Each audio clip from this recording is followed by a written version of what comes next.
Welcome back to the morning show here on Tobago Updates Television, and thank you so much for staying with us. We begin conversations this morning in studio, and of course we speak to a member of the TTPS, Corporal Larry Braithwaite, this morning as he brings to us the crime updates, and we're also going to be talking about community policing and what they are doing there. He is responsible for the Mount St. George Police Youth Club. Good morning and welcome. Yes, good morning, everyone. Good morning to Tobago. Good morning to all the listeners online, and good morning to you, host. All right. And, it's Monday morning, so we take every opportunity to speak to the TTPS as it relates to activities happening on the island of Tobago. And I know with responsibility for community policing, I'm hoping that you could give us some updates in terms of partnerships and the things that you have been doing to ensure that communities across Tobago are in partnership with the TTPS to ensure that we have a handle on crime. Yeah, so what I could speak about as it relates to community policing, as it relates to community engagements, I could talk about the partnerships that the police have. We have our town meetings coming up. We have a town meeting coming up in the Mora district and also in the Crown Point district. Those are the town meetings that we have coming up soon. The flyers will be shared shortly. And also, we can speak about the updates as it relates to schools and the school engagement, the school-oriented policing program, and how effective it is. Recently, I saw statistics where, there has been a drop in the violent crimes and the school fights in the schools. I was privy to walking along with the executive as they visited schools, along with the Secretary of Education, and having interacted with the students. What we were told by the students is that they feel safer. They are less bullying. There are less school fights because the police is present in the schools. And that program has proven in short time, we see that from the ground, that it has been a success. I was told by the principal, she has never seen the school children so orderly. They have been lining up to go in the school. They have been respectful. Normally when we go to the school to visit the school, we see the students on the corridor. Some of them will be behaving disorderly. But now we are seeing order in the schools. The school children, they are seeming, in Tobago at least, in the schools in Tobago, it's the program, by the grace of God, has proven to be working so far. And in terms of your continued relationship with schools, because, yes, we have police stations at 2 of our secondary schools here on the island of Tobago. But in terms of ongoing relationships with both primary and secondary schools, how is the TTPS positioned to ensure that they continue to have that engagement with the teaching population as well as with the students for them to understand the importance of, as you mentioned, orderliness, the importance of being a responsible citizen of Trinidad and Tobago? Right, so contrary to popular belief, this program is not a new program. This program is an ongoing program. It has just simply become official and they have simply given it a name. The community policing unit has always been assigned to schools. There are officers who have they have schools assigned to them and have been visiting the schools, and they have been in the schools, in the PTA meeting, visiting the schools, speaking to the principals, and educating the principal, even sensitizing them on certain issues as it relates to the policy with school children, the policy with young adults, the policy as it relates to crime prevention in the schools. So the program has been ongoing, it is continuing, and it has simply been, put under an umbrella, given a nice name, but we continue to engage the principals, engage the schools, engage the students, and we will continue to do so and ensure that there's safety in the schools, at least in Tobago. Corporal, I know that you stated that there's been a change in behavior in the schools thus far, but those officers that are positioned in the schools, from the reports you've been hearing, have they been able to identify who these particular troublemakers are, and zone in on those troublemakers? We also heard in the past reports about gangs operating in the schools. Have you all been able to identify those persons who might be members of gangs, or they're forming their own sort of cliques and gangs in schools to cause trouble? Well, what I can say is that the police are not working in isolation. They're working in partnership with the school matrix, the disciplinary matrix, what the school have on board. They are the social workers, the guidance counselors, the school safety officers, the school teachers who could identify the troublemakers or the deviant ones in the schools. So they are working with them, and they are currently designing programs to engage these students. Most of these students are sent in a particular place when they are suspended, and by so doing, the community policing unit, we go by that place and we engage them. There is a program Sometimes we are given topics to speak to them about because according to whatever deviance or activity they would have been engaged in, we were going to speak to them about it, whether it be gambling, whether it be school fighting, whether they were involved in, hearsay, whether they are involved in gang-related activity. We will go and speak to them and design programs specifically for that and speak to them about that in an attempt to reduce it and to more or less to stop it from happening again. And as we continue along that vein, does the policing units reach out to the parents of these troubled youths? Of course, all the programs that we have, we call it an intervention. The intervention consists of the parents.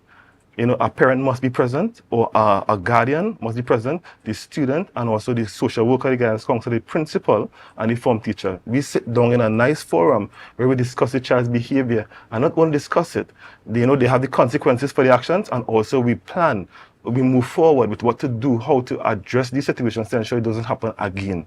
That's what we do. And what are some of the outcomes in terms of that type of partnership, providing that type of support and engaging, of course, the parents, because you're talking about minors here? What are some of the outcomes that you have seen as a result of that level of partnership in the communities and in the schools? Well, we see reformed behavior. That is the ultimate goal. To say that the students who have been deviant, whose actions have been reprehensible and beyond the limits of tolerance in the schools, you see reformed behavior. You see the school children behaving themselves. They are working towards not getting in any more trouble. That is their ultimate goal. You see them behaving more kindly towards their peers. And there's in those mediation, before we end the mediation, we allow them to stand up sometimes and speak to each other, and then shake each other's hand, and then using their own term or their own analogy, how they communicate, just communicate to the other person that this thing is over, this thing done right here, we're not going to continue it. And you will see them here that over, you see the talking and they shake each other's hand, give each other a little bounce, a little hug, and they talk and they say, I over's that, and that is the ultimate goal. After they resolve and they talk, and somebody will be surprised to know how simple and what caused that problem. It's just simply miscommunication, misunderstanding, and they just simply needed somebody to guide them through the process of working it out together. I was now going to come into that issue of, in the mediation, do you all get a sense of what are some of the driving factors that causing a lot of the behaviors, the disturbing behaviors that we see in the schools? Do you all have any idea in terms of whether it's social issues or other problems, probably learning in school that causes them to act out on that kind of thing? Most of it is peer pressure, small talk, and most of all, sometimes it's chin up. You understand? So we have to talk to the children and tell them, here what? When you go back in class, the children are going to tell you, you taking that? Nah, but I wasn't taking that. We speak to them and tell them to expect that when they go back in the class, because some of them are suspended for some time, and when they are suspended, they go home, they are able to reflect and to think and to compose themselves to come back in school and to re-enter the school, the school compound without being in mind that they are going to school to be peaceful, to learn. And for want of a better term, whatever happened is overs. The overs, whatever happened. So yes, we have a sense that it's working, yes, that is one. And two, the problems are mainly small talk, bullying, and chain up by the other students and them. In terms of the bullying, how often do you see repeat offenders coming through the system, coming through the mediation process? Sorry to say, we see it. We see it a lot. It's quite common. So much so when we go to say, you again, you made a little joke with them. But you see some of them, they are working, and some of them is, is that deep-seated issues that the police may not be able to rectify alone. We are officers. We are here to more or less arrest and take it before the court. But we are trying something new as it relates to mediation, intervening, trying to guide, trying to mentor.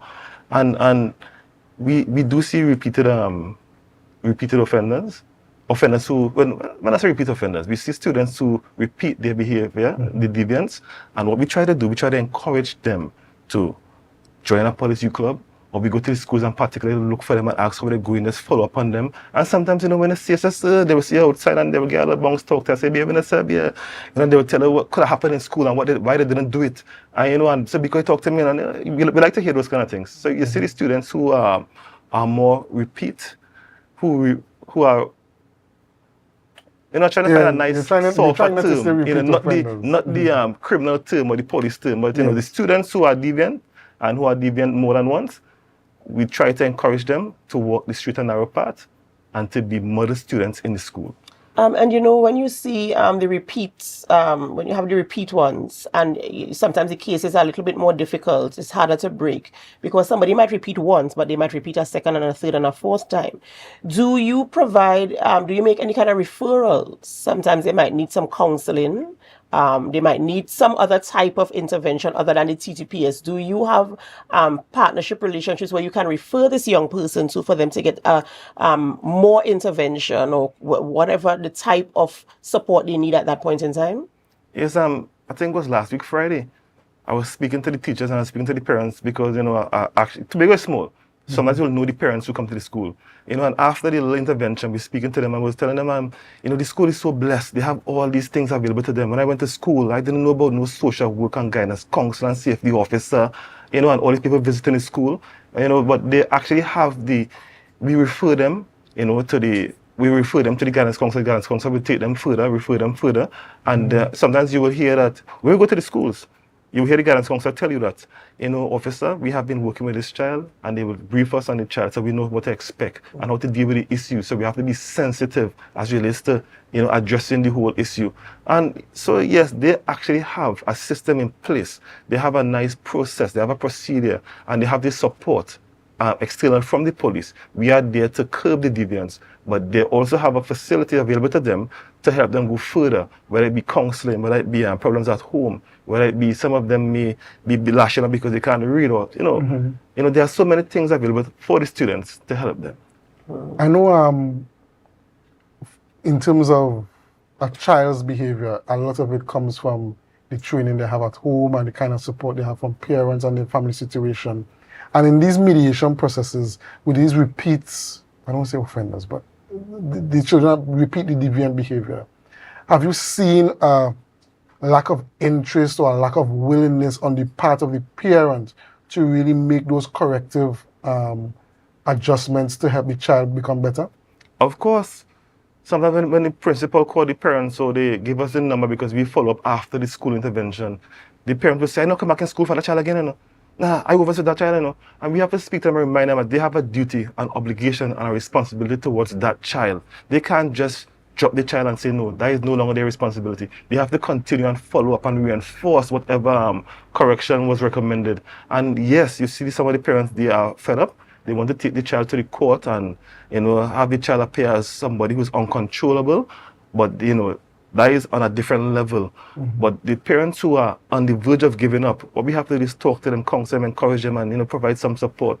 Some of them may be single parents. Some of them may just be elderly parents, you know, grandparents parenting. So there are so many issues as it relates to children being deviant, children not behaving in schools. But what we have to just provide is support, or show them the direction where to go, where the help is, give them the numbers, you know, give them the support. And sometimes they just simply need somebody to talk to say what to do next. I try it. You know, children 6-year-old. Imagine a 6-year-old come to us, and apparently that 6-year-old is behaving uncontrollable. And I'm thinking a 6-year-old is a little flimsy, you know, he's a human being. You know what we'd have done back in the day? You know, it's changed. We can't do these things. The methods of correction is different. So you have to be very sensitive. You have to be very diplomatic in how you know. But correction, it doesn't mean you can't correct them. It just have to be, you can't abuse. There's a thin line between correction and abuse, you know, and when there's abuse, we step in. So we guide them and tell them, we could correct the child, but just don't abuse the child. Ladies and gentlemen, we're speaking with Corporal Larry Braithwaite this morning as we talk about community policing and the partnership with the TTPS and our schools here on the island of Tobago. We have to go for a short break before we continue conversations, and when we come back, we're going to be talking about the police youth clubs here on the island of Tobago, specifically the Monk St. George Police Youth Club, as we know Corporal Braithwaite is responsible for that youth club. In the meantime, we have to go for a short break, and as we go, we invite you to help us. Share the live, share the live, share the live. We'll be right back.